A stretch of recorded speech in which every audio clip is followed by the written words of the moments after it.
With the game against the New Orleans Saints coming up for the Detroit Lions, perhaps no more time in the entire season has there been more pressure placed on the Lions defense, because in this game there are absolutely 100% no excuses left. The Detroit Lions defense absolutely must perform. We're going to talk about it in today's episode, folks, so stay tuned. We used to be a team no one respected. We used to be a team no one feared. That was then. This is now. First victory of the year on the line. Goff's got it. Back, looks, throws, end zone. Yes! Caught! You know who we are. 10-5, end zone, touchdown Detroit Lions! And you know where to find us. We won't be far. We'll be on your front porch waiting for you. We are the New Era Lions. And we are driven by Detroit.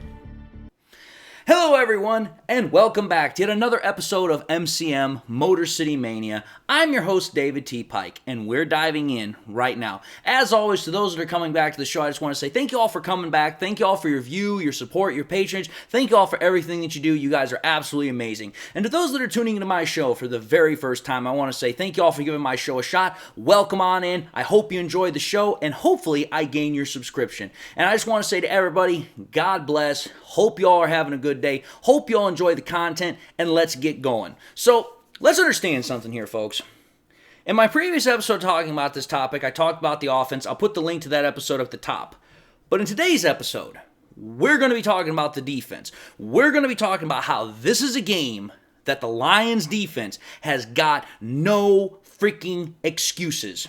They have absolutely got to come out against the New Orleans Saints. They've got to sock them in the mouth. They have got to put their stamp on this game. No doubt about it. There cannot be any possible reason, any possible excuse, anything that they could say to give the reason we can't win this game.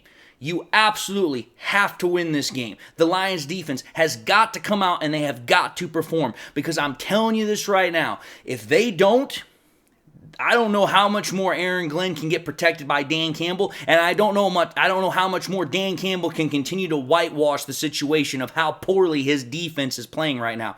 I have talked about this time and time and time again. I have had to listen to people who didn't want to listen to me. I had to go back and forth with them, but the point of the matter is this. The facts are irrefutable. This defense is not performing under Aaron Glenn. You can say it's because there's not enough talent. You can say because Aaron Glenn doesn't have this, Aaron Glenn doesn't have that. I don't want to hear it anymore. This is a game where Aaron Glenn, he had better pull out every trick he has, every stop he has, everything he's got. Otherwise, dude, I don't know how you can possibly come to the conclusion that Aaron Glenn is not the problem if the defense falters yet again in this game. And I'm going to show you why. As always, I'm going to provide you the stats and rankings for both the offense of the team that we're playing and the defense of the Lions. And I'm telling you this right now, the defensive statistics, they aren't pretty. We're almost back in some categories to where we were last year.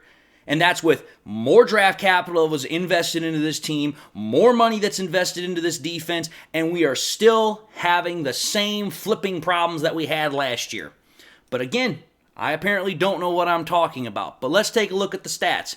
If you take a look at the Detroit Lions defensive stats and rankings, here's what you're going to find. They are tied 24th in points given up. They're ranked 9th in yards, however. They're tied 18th in yards per play. They're ranked 15th in first downs total given up. They're ranked 17th in pass yards given up. Tied 22nd in pass first downs. They're ranked 5th in rushing yards. They're tied 1st in rush first downs, which is really good. They're tied 7th in rushing average. They're tied 3rd in penalties. They're tied 21st in third down percentage, 21st in third down percentage, pardon me. They're ranked 23rd in fourth down percentage. They're ranked 30th in red zone percentage. They're ranked 19th in scoring drive percentage. They're ranked 24th in turnover percentage, 27th in sacks, 6th in pressure percentage, 16th in blitz percentage, and 27th in missed tackles. I'm going to tell you this right now. There is very, very, very little to look at for this Lions defense as far as the statistics are concerned where I can say, yeah, this defense has shown improvement. It's not there. There is not much of any sort of improvement out of this defense. The only saving grace that I can say for this Lions defense has been this. The rush defense has been a lot better this year. It's a top 10 rush defense, and that's great. But everything else, for all the investment that we have somehow gotten out of getting this rush defense up, has completely faltered and fallen off. And for me, that is not okay. That is not acceptable. And anybody who wants to try and argue it is just merely deluding themselves. Because let's just think about this right now off the top of everybody's head here. If we sincerely and seriously think about this, one of the few areas that kind of looks great is the penalties. The Lions have not been penalized a whole lot on defense this year. They've only got 56 penalties, which means they're tied third. However, though, there's more behind that stat that I want to pull out here really quick. There's a reason why I went specifically with that stat.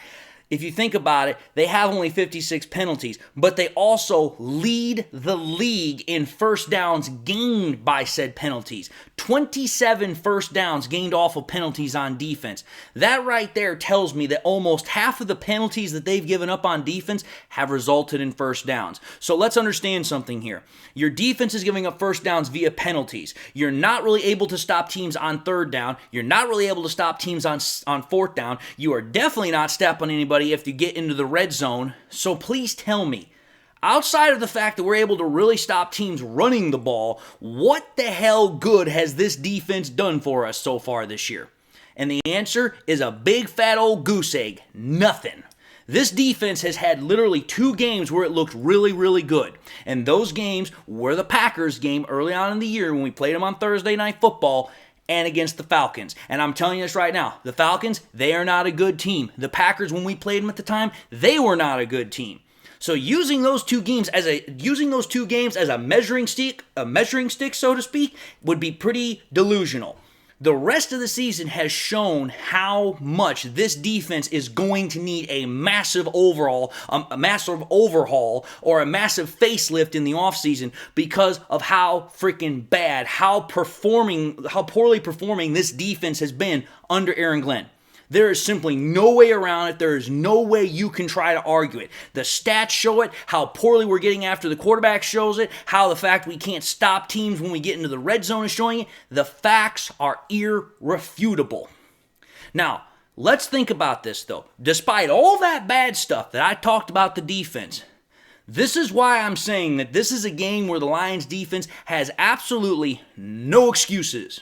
Because when we take a look at the New Orleans Saints, you're going to start to understand why I'm saying this defense has got to come out and they have got to play smash mouth against this Saints offense. There are no excuses. And I'm going to keep repeating that. No excuses, no excuses, no excuses. Here's the reason why I'm saying this. When we take a look at the Saints' offensive stats and rankings, this is what we're going to see really quickly. They're tied 20th in points that they've scored. They're ranked 14th in yards. They're tied 20th in yards per play. They're ranked 18th in first downs total. They're ranked 11th in passing yards, 15th in pass first downs. They're ranked 20th in rushing yards, 17th in rushing first. They're tied 26th in rushing average. They're ranked 17th in penalties. They're ranked 21st in third down conversion percentage. They're tied 9th in fourth down conversion percentage. They're ranked 29th in red zone percentage. 19th in scoring drive percentage, 9th in turnover percentage, 17th in passes of 20 yards or more, tied 29th in rushes of 20 yards or more. They are ranked number 1, however, in passes of 40 yards or more, and they are at the very bottom, tied 21st or just dead last of rushes of 40 yards or more. When you take a look at that Saints offense, as far as the statistics in their rankings, here's what exactly you're going to see. A mid to below average offense. Think about that. They've literally only got a couple of stats that actually stand out as being really good. They've got a semi-decent passing offense. It's just outside of top 10. They've got a decent fourth down converting offense. They're tied 9th. They don't turn the ball over often because their turnover percentage to end drives is 9.4%, which is 9th. But virtually everything else is pretty much below average, or just at the average mark. This is a mid-ranked offense. So what you're seeing right here is an offense that statistically already does not look that strong. It doesn't look that strong. So that right there is something that tells me this Lions defense had better step the hell up and better get its game ready against the Saints. But the more we go into this, the more it's going to be apparent that if the Lions defense, if Aaron Glenn does not show up, oh yeah, there will be calls for his head probably louder than there's ever been in the entirety of his tenure here at the Detroit Lions. Because for me, it's like, listen, this is a game where you are literally, and I mean this quite literally, getting the game plan handed to you on a damn silver platter. Here's the reason why I'm saying this. Because let's think about this, folks. When we take a look at the teams that the Lions have played, we take a look at that. So far, the Lions have only played against 2 top 10 passing offenses. Both of the times that we played those passing offenses, we won. You want to know who those teams were? It was the Chiefs and it was the Chargers. Now, granted, both of those games were close. We won against the Chargers by the Chargers by 3 points and the Chiefs by 1 point. But we still both won them. If you take a look at the other top 10 offenses that we've played against in terms of passing offenses, we're 3-1. Again, the only loss we had was against the Ravens. We also beat the Bucks, again, not by much, but still pretty handily. It was by 14 points. And we also beat, what was it? I'm trying to make sure I've got all my numbers here. Okay, yeah, that was it. Bucks and the Ravens were the other 2 teams that were in the top 10. We lost to the Ravens pretty badly, and we beat the Bucks by 14. So again, 3-1. When you take a look at how many teams we've gone up against that have top 10 rushing offenses, there's only 3 of them. And again, we're 2-1 against those. Again, when you take a look at the Saints, neither of them are top 10 in either passing offense or in rushing offense. And again, when you combine both of the statistics that I just said about top 16 passing offenses, that's where I was getting confused earlier, and the top 10 rushing offenses, we do pretty well against them as far as the win column is concerned. We are literally 5-2 in those games. So based off of just the statistical outlook, the Lions defense should, heavy emphasis on that word should, have the ability to win this game or at least be able to be competitive against the Saints. But again, this is where I'm going to continue to highlight this. There are no excuses for Aaron Glenn in this defense. Here's the reason why I'm saying this. Not only are the Saints' offense not all that good because of their statistics or their rankings, we have to take a look at what the Saints' offense is most likely going to not be bringing to the table when we go into New Orleans to play them on Sunday. They already don't have Michael Thomas. Michael Thomas is on IR. They're most likely not going to have Rashid Shaheed. He has missed 2 straight practices this week with a thigh injury. And chances are, even if he does practice on Friday, it's not going to be enough for him to play on Sunday. So pretty much, he's not playing.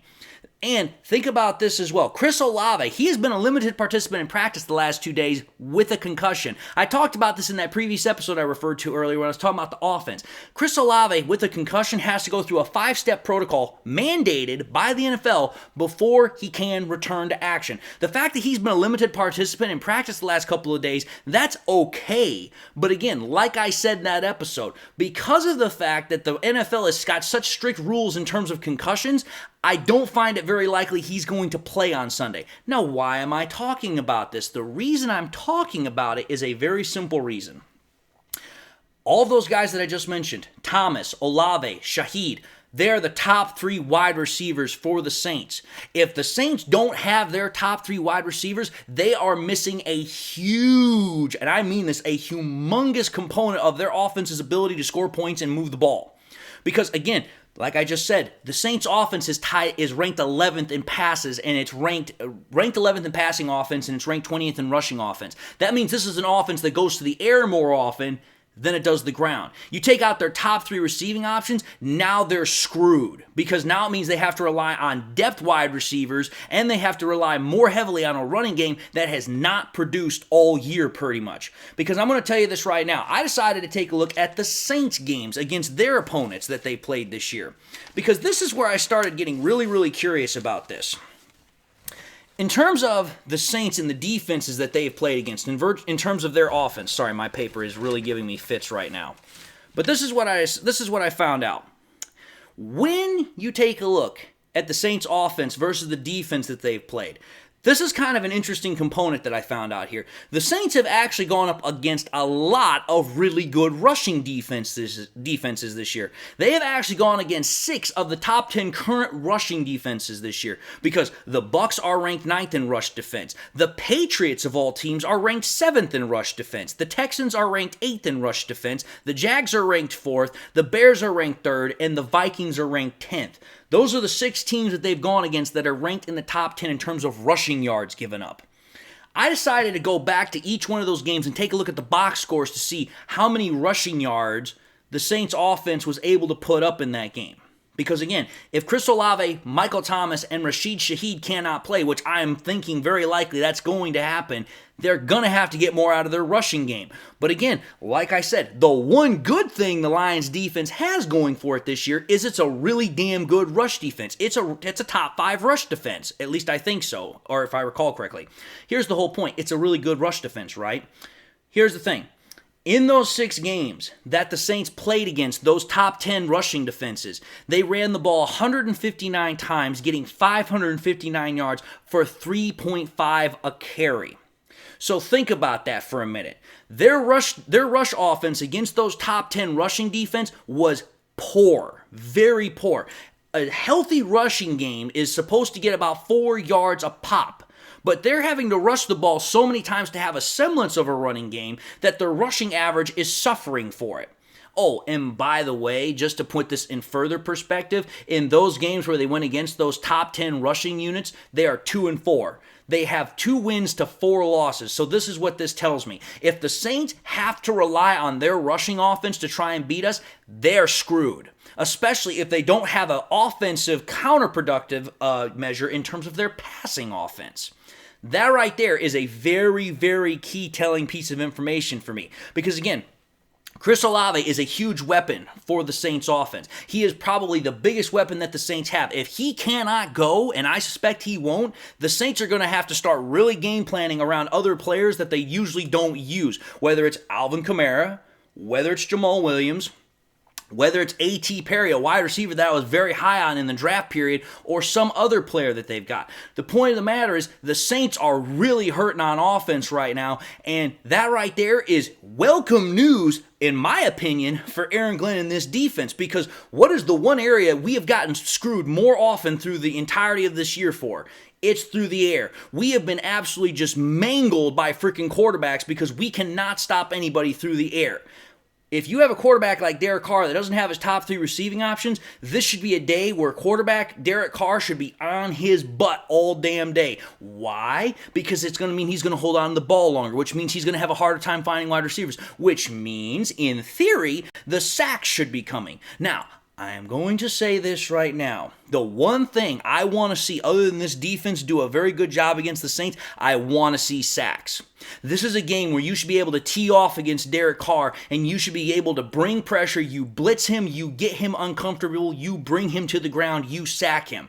Because at this point, I am getting tired of the fact that the Lions are not able to bring consistent pressure and bring down quarterbacks for sacks. That is embarrassing. The amount of talent we have invested on this defensive line and edge rushing group, and for what little sack return we've gotten back in terms of total sacks, is an embarrassment. We've invested draft picks like Josh Pascal, Levi Onwuzurike, Aleem McNeil, Broderick Martin, Aiden Hutchinson. We have guys like John Kaminsky, the Aquara brothers. We have all this talent on this defensive line that we have been told, oh, there's nothing wrong with it. These are the same group of guys we had at the beginning of the year. They're still good players. If they're still good players, which I'm not debating that they aren't, why the hell have we not seen the production? That's what I want to see in this game. You're going up against a team that is most likely not going to have its top weapons. It's going to make Derek Carr uncomfortable because he's not going to trust the receivers he doesn't have a lot of chemistry with.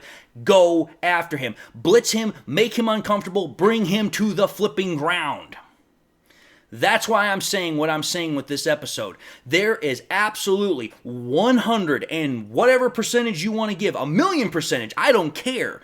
There is no excuses for this game. There's a perfect game plan for Aaron Glenn. It simply revolves around these concepts. Blitz the quarterback. Make him uncomfortable. Pressure him, sack him. I don't care. Bring him to the ground. Make sure that you shut down the freaking running game, because at this point, that's all that the Saints are realistically going to have because their top 3 wide receivers are out. But at the same time, do not let those backup wide receivers start getting and roaming free. You've got your starting cornerback in Cameron Sutton. You're going to have Brian Branch. You're going to have Kirby Joseph. You're going to have Tracy Walker. You should be able to shut down those backup wide receivers against a quarterback that should be getting pressured, should be getting blitzed, should be getting brought down for sacks. That's my whole point. This is a game where the Lions defense had better bring their A game and we had better see it on the field, or I'm telling you this right now, so help me God, Aaron Glenn is going to be getting so much flack he might not want to come back from New Orleans. Because at this point, like I said, I do not know how much more Dan Campbell can try to shield Aaron Glenn from the criticism he's getting. This is a perfect game for Aaron Glenn to come out and just play smash mouth defense. If he cannot do it, at that point, there's no other excuse. There's no sort of defense that Dan Campbell can give. He either has to fire Aaron Glenn or he has got to step up in front of that podium and say, Aaron Glenn has not been doing his job. Aaron Glenn is failing this defense. He has got to do something if this does not happen. What I'm saying does not happen. If this defense does not step up against the Saints offense, there is going to be hell to pay. There is going to be a massive problem. There is going to be consequences. That's why I'm saying no flipping excuses. To use from when I was in school, failure is not an option. You will succeed or you will be in trouble. Plain and simple. But anyway, decided to put that as freaking clear as I possibly could. May have put it with a little bit of flamboyance. May have put it a little pointedly. But the facts, they be the facts. Like them or not. That's the way it is. But anyway, having said all that, I just now want to say thank you all for watching in another episode of MCM Motor City Mania. If you like what you saw, by all means, I highly encourage y'all to watch the next episode that I got coming at the end of this one. I also encourage y'all to do one of these 3 things. Like, comment, and subscribe to the channel. If by chance you subscribed in the past, you've got to do so at the time, or you just subscribed and not had a chance to do so, again, I highly encourage y'all, please subscribe to the channel. It really helps me out, and I'm so thankful for each and every one of my subscribers, and every one that I gain, I'm even more thankful for. But I also want to say this, after you subscribe, make sure you also turn on that bell notification icon as well, because we want to make sure you guys keep coming back once you turn that notification icon on. Subscription numbers are always going up, but turning on that notification icon allows you to come back as soon as I drop content,